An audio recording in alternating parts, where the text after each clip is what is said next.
Сәлем достар, сіздермен бірге бүгінгі арнада болатын мен Айтолқын. Және де бүгінгі арнаға қош келдіңіздер.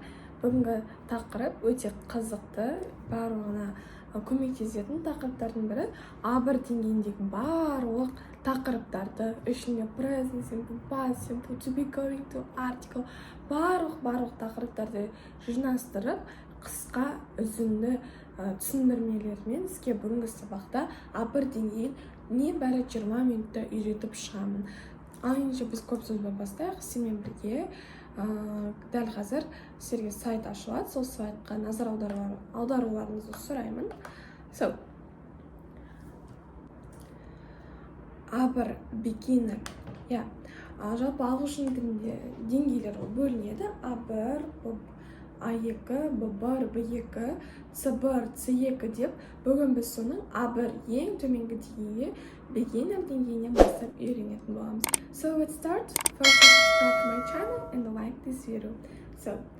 Жалпы бұл А1 деңгейіне қандай тақырыптар кіреді? Сол тақырыптарды бірінші айтып кетейік. To be кіреді, there is, there are, there was, there were, there will be, present continuous, present simple, past simple, present perfect, future simple, to be, going to, shall, can, could, have, has, to, және де тағы басқа тақырыптарда кірістіріледі. Ең негізгі тақырыптар бізде осы тақырыптар болғандықтан, осы тақырыптарға негіздене отырып, сұрақтарға жауап беретін боламыз. Енді көп сөзбен бастайық. Ең алдыңғы тақырып бізде to be. Жалпы to be дегеніміз не? To be қай жағдайда қолданады? Сұрақтарға жауап берейік. To be ол біздің іс-әрекетті білдірмейді. To be не болғандығын, кім болғандығын, мамандық жайлы, адамның қандай болғандығы. Мысалы, мен мұғаліммін. Бұл менің мамандығым болса, I am teacher. Мен осыны to be арқылы айтамын. To be ешқашан бізге етістікті білдірмейді. To be ол бізге адамның мамандығын білдіреді, адамның қандай екендігін. Мысалы, ол әдемі. She is beautiful. Ол жомарт. She is kind. Деген кездегі адамның қандай екендігін білдіру үшін сипаттайтын кезде осы to be-ді қолданамыз. Осы екі жағдайда ғана біз to be-ді қолданамыз. Ал енді to be-дің жалпы формуласына көшейік. To be-да бізде көмекші етістіктер am, is, are көмекке келеді. Am, is, are осы шақта, was, were өткен шақта, will be келер шақта. Ал енді қазір мен сіздерге am, are, is-ге мысал келтірейін. I-ға am жүреді, you, we, they-ға are жүреді, he, she, it-ға is жүреді. Ал енді болымсыз жағдайда not жалғанады. Сонда I am not, you, we, they are not, яғни you aren't, we aren't, they aren't, he, she, it isn't, he isn't, she isn't, it isn't. Ал енді сұраулы жағдайда am, are, is сол есімдіктердің алдына шығады. Am I, are you, we, they, is he, she, it деген секілді. Мысал, I am teacher, мен мұғаліммін. They are policemen, олар полиция қызметкерлері. He is doctor, ол доктор. Ал енді болымсыз жағдайда I am not a teacher, мен мұғалім емеспін. They are not policemen, олар полисмен емес. He isn't a doctor.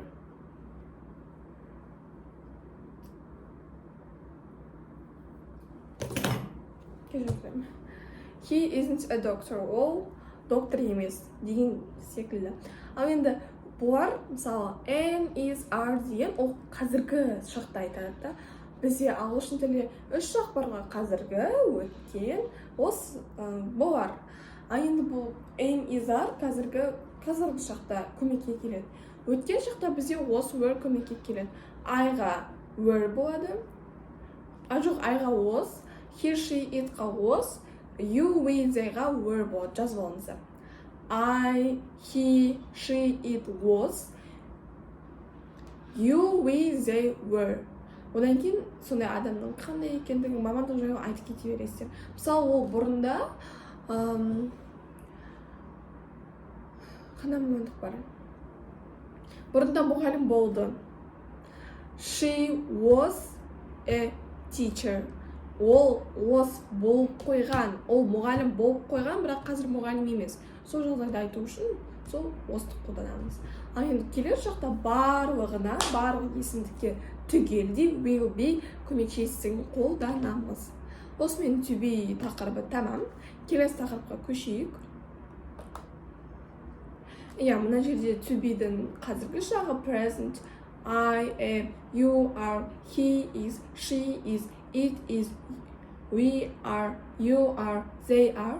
Ал енді past, яғни өткен шағында I was, you were, he was, she was, it was, we were, you were, they were. Ал енді future шағында барлығына will. I will, you will, he will, she will, it will, we will, you will, they will. Ал енді келесі тақырып бізде there is, there are, there was, there were.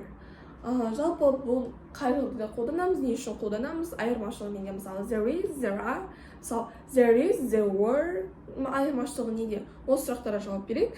There is деген ол singular form, бір ғана затқа айтылады. Мысалы, мынау бір ғана стакан. Бұл бізді, мысалы, мына жерде тұрса, менің алдымда тұр, there is деп айтамыз, я? Мысалы, қандай бір, мысалы менің алдымда лаптоп тұр, я? Ноутбук. Ол менің алдымда тұр. There is деп айтамын. Ал енді менде мысалы көп стакандар тұрса, there are деп айтамын. Мысалы менде 2 стакан столдың үстінде тұрса, мен оны there are деп айтамын. А если біреу ғана тұрса, онда мен оны there is деп айтаймын. Ал енді сонда қорытынды there is деген ол бір ғана, немесе there is ол бір ғана жағдайда қолданылады. Ол зат біреу ғана болса, singular form, жекеше түрде, я? Жеке біреу ғана болса, онда біз there is қолданамыз. Ал енді екі немесе одан көп сандағы бокалдар, мына жерде стакандар тұратын болса, мен оны there are деп атаймын. Өйткені олар екеу немесе одан көп, үшеу болуы мүмкін, төртеу, 20 штук болуы мүмкін, біз білмейміз, я? Ал енді there was, there were дегеніміз нені білдіреді? There was байқап тұрғаныңызда was деген ол бізде өткен шақта, were деген де өткен шақта. Демек, қорытындылайтын болсақ, there is дегеннің өткен шағындағы форма ол there was. Мысалы, мына жерде бір стакан тұрды, бірақ оны қазір біреу алып кетті. Сонда, мына жерде тұрған, басында тұрған there was деп атаймыз. Ал енді көп, мысалы, бір ғана стакан емес, бұл жерде 2 стакан тұрған, бірақ оны алып кетті. Сонда, бұл жерде стакан бізде уже жоқ, екеуін де алып кетті, сонда біз there were деп айтамыз. Олар болған деп секілді. There is, there were, there was, there were. Тақырыптар түсінікті болды деген ойдамын. There is деген ол бізде жекеше түрде қазіргі шақта айтылады. There was жекеше түрде өткен шақта айтады. Ал there are деген қазіргі көпше түрде айтады. There were деген өткен шақтағы көпше түрде айтады. Түсінікті ғой. Келесі тақырып. Present continuous. Present continuous дегеніміз не? Жалпы осы сұраққа жауап берейік. Present continuous ол бізде дәл қазіргі моментально болып жатқан іс-әрекеттерді білдіреді. Мысалы, мен дәл қазір видео түсіріп отырмын, немесе мен дәл қазір адамдарға сабақ өткізіп отырмын. Бұның өзі, мысалы мен дәл қазір сөйлеп отырмын, бұның өзі дәл қазір істеліп жатқан іс-әрекет болғандықтан біз оны present continuousқа жатқызамыз. Present continuous ол дәл қазір моментально болып жатқан іс-әрекеттерді ғана түсіндіреді және соны айтады. Мысалы, present continuouстен басқа present simple бар. Present simple ол бізде бөлек. Ал енді present continuous ол бізде дәл қазіргі болып жатқан, моментально болып жатқан іс-әрекетті ғана айтады. Басқа ештеңе емес. It's happening here. Ол дәл қазір болып жатқан іс-әрекет.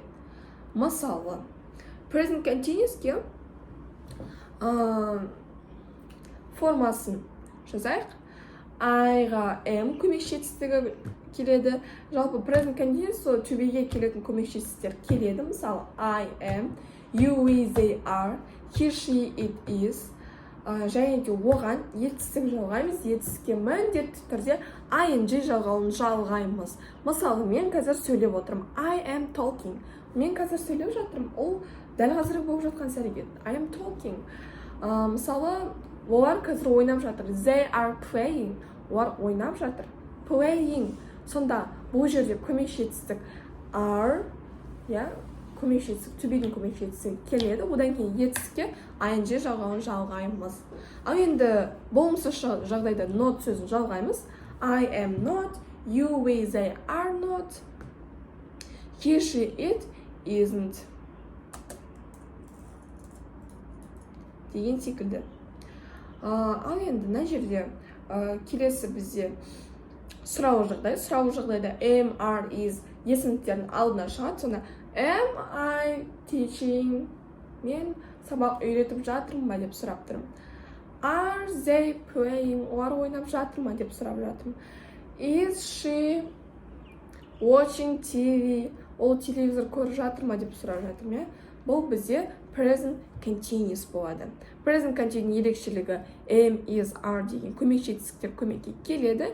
Және де етістікке міндетті түрде қандай жағдайда болмасын, болымды жағдай, болымсыз жағдай, сұрау жағдай болмасын, ing жалғауы жалғанады.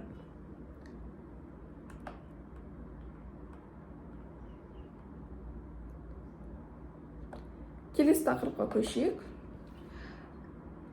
Келесі тақырыпқа көшпес бұрын present continuous'ке арналған бір-екі мысалдарды қарастырып жіберейік. He is playing. Болымды жағдайда he is playing, ол ойнап жатыр. Болымсыз жағдайда he isn't playing, ол ойнап жатқан жоқ. Болымсыз жағдайда. Сұраулы жағдайда is he playing, ол ойнап жатыр ма?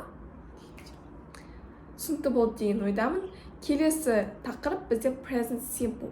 Жалпы present simple дегеніміз не? Present simple қай жағдайда қолданады? Мағынасы нені білдіреді? Present continuous пен present simple'дің айырмашылығы неде? Осы сұраққа жауап береміз. Жалпы present simple дегеніміз ол күнделікті болатын іс-әрекеттерді білдіреді. Яғни соны нақтылайды, айтады. Мысалы, мен күнделікті таңғы ас ішемін. Немесе ішпеймін. Мен сондайға үйреніп қалғанмын. Күнделікті таңғы ас мүлдем ішпеймін. Соны біз present simple арқылы айтамыз. Мысалы, күнделікті мен кітап оқимын. Оны да present simple арқылы айтамыз. Күнделікті біз мектепке барамыз. Оны да present simple арқылы айтамыз. Күнделікті тұрақты уақытта күнделікті істелінетін іс-әрекеттерді біз present simple арқылы айтамыз. Тіпті күнделікті болмаса да, мысалы, бір аптасына суббота күні, мысалы, сейсенбі күні мен биге барамын. Оның да өзі апта сайын тұрақты. Осы суббота күні биге барып жүрмін, келесі аптада да суббота күні биге барам. Оның арғы аптасында да суббота күні биге барам. Демек, бұл бізде тұрақты етістік қой. Бұны да біз present simple арқылы айтамыз. Ай сайын істелінетін іс-әрекеттерді present simple айтуға болады. Мысалы, мен ай сайын фигурный катанияға барам. Фигурный катанияға ай сайын баратын болсам, оны мысалы осы айда барам, келесі айда да барам, одан арғысы айда да барам. Бұл да тұрақты істелінетін іс-әрекет болғандықтан біз present simpleға жатқыза аламыз. Ал енді present simple қай жағдайда қолданылады айттық. Present simple мен present continuous'ның айырмашылықтары. Present simple бізде күнделікті, апта сайынғы, ай сайынғы, жыл сайынғы болатын іс-әрекеттерді қайталайтын, тұрақты болып отыратын іс-әрекеттерді айтады. Ал present continuous бізде ол күнделікті болып жатқан іс-әрекет емес. Ол дәл қазір, мысалы, моментально сөйлеп жатырмын. Мен моментально ол жүгіріп жатыр. Ол моментально сөйлеп, мысалы, телевизор көріп жатыр, оның бәрі моментально дәл қазір болып жатқан затты, іс-әрекетті біз present continuous арқылы айтамыз. Ал енді present simpleға формуласы I, you, we, they-ға етістік жалғаймыз. Өте қарапайым. Жай ғана есімдіктері етістік жалғаймыз. I, you, we, they-ға етістік жалғаймыз. He, she, it-қа да етістік жалғаймыз. Бірақ сол he, she, it келген кезде етістікке s, e, шығулар жалғанады. Ол жайында, яғни үтір нүктесіне дейінгі бөліп айтып берген сабағым бар. S, e, шығу жалғанатын ссылкаға қалдырып кетемін описанияға. Ал енді біздегі болымсыз жағдайда I, you, we, they don't, одан кейін етістік. He, she, it doesn't, одан кейін етістік. болымды жағдайда бізге етістікке s жалғау жалғанады дедім. Сол s жалғау бізде болымсыз жағдайда don't-ға жалғанады. Сонда doesn't болады. He, she, it doesn't жалғанған жай ғана етістіктің түбірі. Одан кейін сұрау жағдай. Do, are, you, we, they. Do жалғанған are, you, we, they жалғанған етістік сұрақ. Does, he, she, it жалғанған етістік сұрақ. Мысалдар келтірейік. I run fast. Мен жылдам жүгірем. I don't run fast. Мен жылдам жүгірмеймін. Do I run fast? Мен жылдам жүгіремін бе? You run fast. Сен жылдам жүгіресің. You don't run fast. Сен жылдам жүгірмейсің. Do you run fast? Сен жылдам жүгіресің бе? He runs көріп тұрсыздар ма? He келген кезде уже етістікке s жалғау жалғанды runs. He runs fast. Сен ол деп ол балаға айтып тұр, жылдам жүгіреді.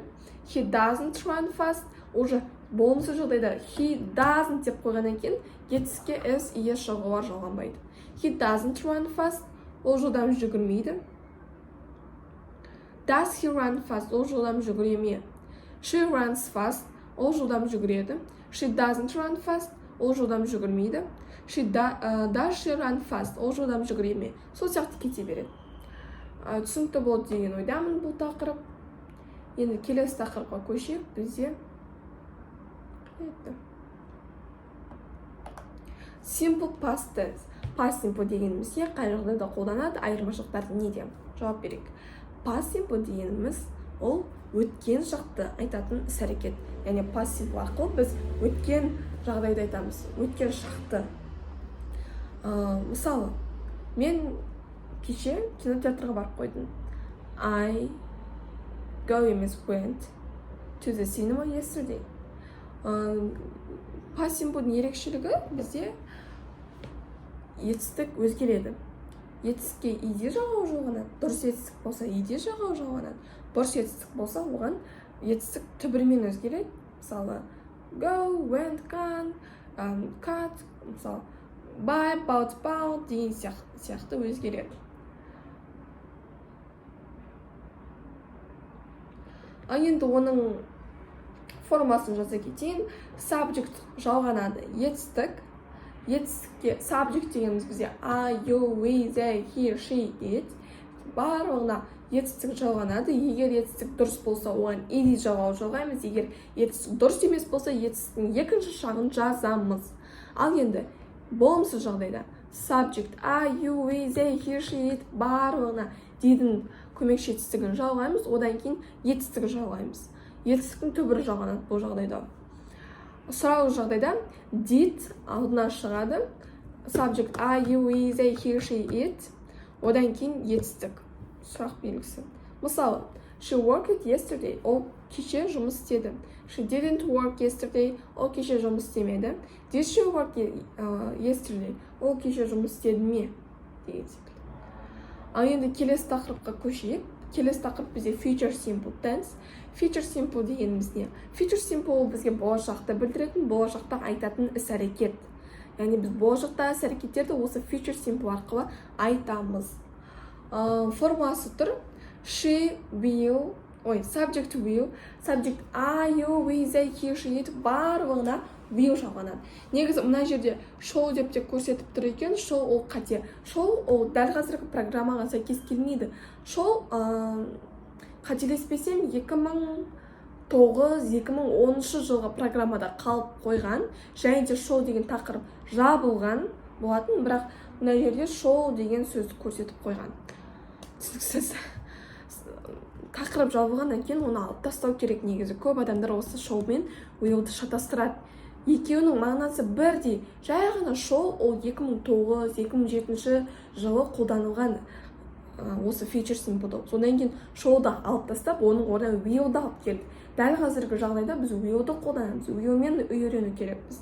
Subject I, you, we, they, he, she барлығына will көмекші етістігін жалғаймыз. Одан кейін етістіктің түбірі. Мысалы, I will go to the Taiwan. Мен болашақта сол Тайваньға барамын. I will go to the Taiwan. Келесі болымсыз жағдай. Subject I, you, we, they, he, she барлығына will not жалғанады. Will not бізде иногда қысқарып та жазылады, көп жерде won't болады. Одан кейін етістіктің түбірі base form. Сонда I will not go to Thailand. Мен Таиландқа бармаймын. Болашақта Таиландқа бармаймын. Will not деп айтсаңыз да болады, won't деп те айтсаңыз да болады. Одан кейін сұрау жағдайда бізде will subject'ің алдына шығады. Will жалғанған I, you, we, they, he, she, it. Одан кейін base form. Сонда will you go to the Thailand? Сен Таиландқа барасың ба болашақта деп сұрапты. Келесі тақырып бізде to be going to мен future simple'ның айырмашылықтары неде деп сұрайтын адамдар өте көп. Бірақ оның айырмашылығы жоқ деп те үйрететін адамдар көп. Негізі түсінбеймін, өте дұрыс емес жағдайда үйретеді көп жағдайда. Мысалы, кітаптарда да оның айырмашылығы жоқ деп жазып қойды. Неге? Ол жоқ емес, бар. Мысалы, future simple ол бізде болашақта бір 2 айдан кейін, 3 айдан кейін болатын, мысалы, ертең болатын іс-әрекетті айтады.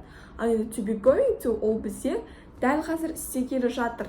Мысалы, мен дәл қазір кино көргелі жатырмын, оны to be going to арқылы айтамыз. Мен дәл қазір мектепке барғалы жатырмын, оны to be going to арқылы айтамыз. Ол ертең істемейді, бүгін ол ертең істемейді, 2 айдан кейін істемейді. Ол дәл қазір істегелі жатыр. Ол әлі бастамаған, бірақ істегелі жатыр. Точно істегелі жатыр. Оны біз to be going to арқылы айтамыз. I am going to, he, she is going to, we, you, they going to, are going to. I-ға am, he, she, it-ға is, we, you, they-ға are.